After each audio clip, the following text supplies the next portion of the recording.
آج کا دور کا مسلمان کسی بھی مکتبہ فکر کا ہے، بچہ ہے، بڑا ہے، بوڑھا ہے، اس کو رسول خدا کی وصیت کے مطابق یہ پتا ہے کہ آخری زمانے میں ایک امام آئے گا، اس کا نام مہدی ہے۔ یعنی رسول خدا جو ظلمات سے نکالنے آئے ہیں، نور میں داخل کرنے کے لیے، ان کو ہماری اور آپ کی فکر ہے کہ آخری زمانے کے جو لوگ ہو، تمہارے وقت کے امام کا نام مہدی ہے، کیا کیا کرے گا، تمام کی تمام چیزیں رسول خدا نے واضح فرمائی ہیں۔ تو جو رسول آخری زمانے کے لوگوں کے لیے وصیت فرما رہے ہیں، تو یہ کیسے ممکن ہے کہ اپنے بعد وصیت نہ؟ ہم آتے ہیں اس پر کہ حضرت علی رضی اللہ تعالیٰ عنہ نے پوری زندگی کسی ایک ایسے معتبر روایت سے جس میں ہم دونوں کا اتفاق ہو، کیا انہوں نے کبھی اپنے لیے یا اپنی اولاد کے لیے خلافت کا دعویٰ کیا ہے؟ جانشینی کی بات ہو رہی ہے۔ حضور اکرم صلی اللہ علیہ وسلم نے اگر کسی کو جانشین مقرر کیا تو وہ اہل سنت یہ کہتے ہیں کہ بھائی جو ہماری نمازوں کا تھا امام، وہی ہماری جو دین کا امام، وہ ہماری دنیا کا امام۔ آپ علیہ الصلوۃ والسلام دیکھیں، عمر رضی اللہ تعالیٰ عنہ کا انتقال ہونے لگا تو کسی نے کہا حضرت خلیفہ مقرر فرمائیے، تو فرمانے لگے بھائی اگر میں خلیفہ مقرر کروں تو بھی میں ٹھیک ہوں، خلیفہ مقرر نہ کروں تو بھی میں ٹھیک ہوں۔ خلیفہ مقرر نہ کروں تو وہ جو ہم سب سے اعلیٰ و اولیٰ تھے حضرت محمد مصطفیٰ صلی اللہ علیہ وسلم، انہوں نے کسی کو مقرر نہیں کیا تھا۔ اگر میں خلیفہ مقرر کروں تو جو مجھ سے اعلیٰ تھے انہوں نے مجھے خلیفہ مقرر کیا تھا۔ پھر آپ نے مختلف لوگوں سے مختلف رائے لی ہے، ٹھیک ہے، اینڈ میں آ کر آپ نے اس زمانے میں جو 6 بہترین لوگ تھے ان کا ایک آپ نے جوڑا بنا دیا۔ پھر حضرت علی رضی اللہ تعالیٰ عنہ سردار ہیں ہمارے، ولی ہیں ہمارے محبوب ہیں، ان سے ان کے زخمی ہونے کے بعد کسی نے کہا کہ جی خلیفہ مقرر کر دیں۔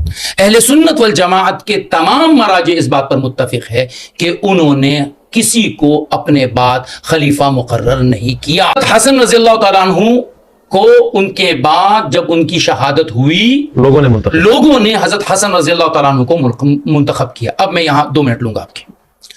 حضرت حضور صلی اللہ علیہ وسلم کے انتقال کے بعد عوام کے حوالے کر دیا گیا، جس کو تم مناسب سمجھو۔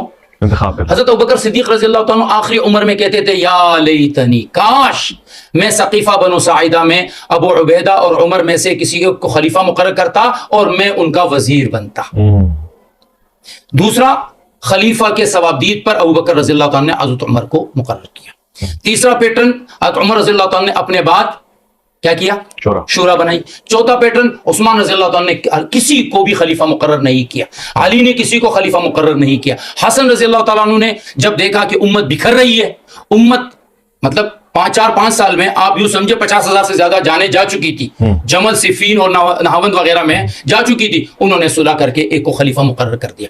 تو امت میں تمام قسم کی جتنی بھی صورتیں جو اس زمانے کے حساب سے مناسب ہوں وہ آپ اختیار۔ کسی ایک آپشن پر شریعت نے کبھی بھی زور نہیں دیا کہ یہی طریقہ کار چلے گا، اگر یہ نہیں چلے گا تو پھر آپ اسلام سے خارج۔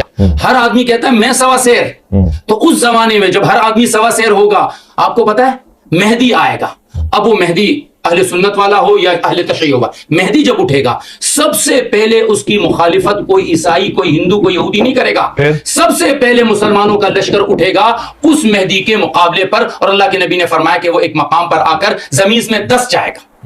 ایسے فتنوں کے دور میں جب مسلمان کے دشمن ہو گئے، آپ نے ہمارے امیر کا ہمارے لیے انتخاب فرما دیا کہ ایسے فتنوں کے دور میں تم اس امیر کو پکڑ لینا، کیونکہ فیہم خلیفۃ اللہ المہدی، اس میں مہدی ہوں گے، ان کو پکڑو، ان کے ساتھ جگہ۔ اگر یہ واقعاً دین اسلام یہی ہے تو لوگوں نے یزید کو بھی چنا، اگر یہی اسلام ہے تو امام حسین اعتراض کا حق نہیں رکھتے تھے۔ اول چیز یہ دیکھیں کہ آپ کو رسول خدا صلی اللہ علیہ وآلہ وسلم فرما رہے ہیں کہ میں تمہیں کتاب و اہل بیت چھوڑے جا رہا ہوں۔ امام حسین نے اپنا کنبہ لٹا دیا، ان کے سارے گھر والے شہید ہو گئے۔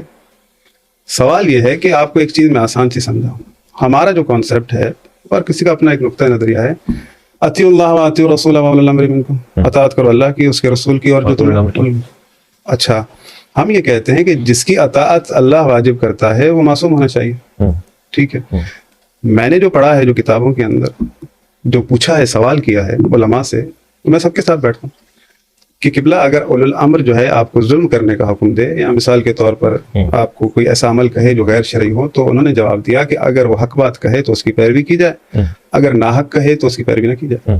تو میں نے ان سے سوال کیا کہ کیا اولی الامر اللہ کسی ایسے کی اطاعت کا حکم دے سکتا ہے جو بھلا عمل بھی بتائے اور برا بھی بتائے؟ کیا ہم اللہ کے لیے گمان کر سکتے ہیں؟ خداوند متعال فرماتا ہے ان اللہ لا یامر بالفحشاء، اللہ تو نہیں حکم دیتا فحشا، اتقولون علی اللہ ما لا تعلمون، وہ حکم کرتے ہو یا وہ کہتے ہو اللہ کے لیے جو تم علم نہیں رکھتے؟ تم خدا کی نسبت وہ باتیں کیوں کرتے ہو جو تم نہیں جانتے؟ ہم یہ کہتے ہیں کہ اگر اولی الامر کی اطاعت کا حکم دیا ہے تو یہ سوال بھی ہوگا، واجب ہے کیونکہ قرآن میں آیا ہے، تو جو واجب ہے اطاعت تو وہ عبادت معصوم ہونی چاہیے کیونکہ رسول خدا کی اطاعت کے ساتھ ہے، رسول خدا خود اولی الامر ہیں۔ تو جب یہ آیت اتری ہوگی تو کامن سینس کی بات ہے، نہیں پوچھا ہوگا کسی نے کہ یا رسول اللہ یہ اولی الامر کون ہے؟ تو روایتیں موجود ہیں، رسول خدا نے فرمایا کہ العلی واول منہ والحسن والحسین، اور حسین کے 9 بیٹے، مہدی تک کی وصیت کر دی۔ یہ تمام کے تمام نام کتابوں کے اندر موجود ہیں۔ اگر مثال کے طور پر ہم سمجھ لیں کہ بھئی لوگوں کا انتخاب ہے یا چنتے گئے تو ہمیں ناانصافی نظر آتی ہے۔ رسول خدا صلی اللہ علیہ وآلہ وسلم کے اصحاب موجود ہیں اور ان کا ایک مقام و مرتبہ موجود ہے، اس کے مقابلے میں یزید تابعی ہے، تو تابعی جو ہے خلیفۃ المسلمین بن رہا ہے، کوئی اصحاب اگر ہوتا تو زیادہ بہتر تھا، ظاہر ہے کیونکہ موجود بیٹھے ہیں، وہ ہدایت کے چراغ ہیں۔ تو پھر اگر ایسا ہی ہے تو امام حسین کو اس بات پر اعتراض نہیں ہوتا۔ ہمارا جو سارا مرکز و محور ہے وہ جو ذات امام حسن ہے، ذات امام حسین ہے، ذات امیر المومنین، انہوں نے کیا کیا؟ قبلہ نے عرض فرمایا، پوائنٹ ریز کیا نا کہ حضرت علی نے تو دیکھیں رسول خدا صلی اللہ علیہ وآلہ وسلم نے وصیت فرمائی ہے کہ میرے بعد میرے 12 خلیفہ ہوں گے، امیر المومنین کا نام لیا، پھر ہمارے پاس غدیر بھی موجود ہے اور اعلان بھی موجود ہے، اللہ نے کہا کہ میں ولی ہوں، رسول ولی ہیں، اور وہ جو حالت رکوع میں زکوٰۃ دیتے ہیں۔ سوال یہ ہے کہ یہ ساری باتیں جو ہیں مثال کے طور پر رسول خدا صلی اللہ علیہ وآلہ وسلم نے بطور وصیت فرمائی ہے کہ ان کی جو جماعت ہے وہ جان لے کہ ہادی کون ہے۔ اب آپ دیکھ لیں اگر امیر المومنین مسند خلافت پر نہ بھی ہوں تو رشد کون کروا رہا ہے؟ علم کس کے پاس ہے؟ شجاعت کس کے پاس ہے؟ ایمان میں سب سے بڑھ کر کون ہے؟ تقوی میں سب سے بڑھ کر کون ہے؟ آپ اگر مثال کے طور پر تھوڑی توجہ فرمائیں، حضرت آدم سے لے کر جتنے بھی انبیاء رسول خدا تک، حجت خدا جب بھی مشخص ہوتی ہے شیطان اس کو لوگوں کا دشمن بنا دیتا ہے، مطلب لوگوں کو دلوں میں یہ ڈالتا ہے کہ اسے قتل کیا جائے۔ 12 کا تسلسل پہ اس لیے نہیں آ رہا، بس 12 کا تسلسل نہیں ایسے نہیں، مجھے بتا دیں کیسے ہے، کیسے امیر المومنین سے لے کر امام حسن یہ ایک نسل چلی آ رہی ہے، ایک ہی نسل۔ کہہ رہے ہیں تسلسل۔ خلافت کہاں ہے؟ یہ خلیفہ کب بنے؟ اب حسن کے بعد کون خلیفہ بنا ہے مجھے بس ثابت کر دیں۔ امام مہدی جب آئیں گے، میرا مفتی صاحب سے سوال ہے کیا سوچ کر بیعت کریں گے؟ معصوم امام سمجھ کر یا ہم جیسا؟ معصوم تو نہیں کہیں گے نا، معصوم تو کوئی نہیں ہے، معصوم تو انبیاء پہ عصمت ختم ہو گیا۔ تو پھر جب معصوم امام نہیں ہے تو پھر انتظار کس چیز کا؟ اگر ہم جیسے ہم ہی بنا لیں۔ نبی کے وعدے کا انتظار۔ دیکھیں دنیا میں نبی کے جو وعدے پوری کا دنیا میں شرق و غرب میں اسلام پھیلائے گا، جو اس دنیا میں اسلام کے رنگ، اسلام دنیا کو اسلام کے رنگ سے بھرے گا، جو رسول خدا کی وصیت ہے، وہ اگر معصوم نہیں ہے تو یہ ہم 1200 سال سے کس چیز کا انتظار کر رہے ہیں؟ اللہ کے رسول کے وعدے کا تو معصوم نہیں۔ وہ پھر آپ کہہ رہے ہیں نا کہ وہ آپ معصوم نہیں ہوں گے، ہم جب ان کی بیعت کریں گے یا بیعت میں ہیں تو معصوم سمجھ کر بیعت کریں گے، کیونکہ جو اللہ کی طرف سے بھیجا جائے گا تو وہ معصوم ہوگا۔ اگر یہ دیکھیں نا، یہ اصل کانسیپٹ میں چیز نہیں آتی۔